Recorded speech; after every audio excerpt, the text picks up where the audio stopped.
राज्यात आश्रमाच्या नावाखाली अशा घटना घडत असतील तर असे आश्रम आणि संस्था तात्काळ बंद केले पाहिजे। सरकारने कारवाई केली पाहिजे। सरकार या बाबतीत कुचकामी दिसतंय। या संदर्भात अंबादास दानवे यांच्यासोबत बातचीत केली आहे आमचे प्रतिनिधी विनोद राठोडे। विरोधी पक्षनेते अंबादास दानवेजी आपल्या सोबत आहे। सर, बदलापूरची घटना झाली, आपण पाहिले, त्याचा निषेध सर्वकडे केला जात आहे। तशाच प्रकारची घटना आता कराडमध्ये आहे। एक महिला आश्रम चालवते आणि छोट्या छोट्या मुलींना वेश्या व्यवसायात ते ढकलण्याचा प्रयत्न करते।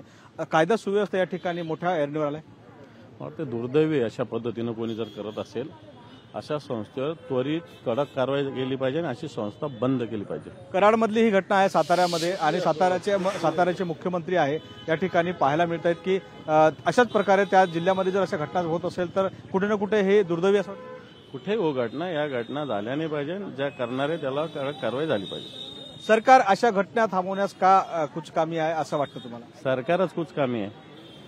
व्हिडिओ जर्नलिस्ट विनीत पेडणेकरसह विनोद राठोड, लोकशाही मराठी, मुंबई।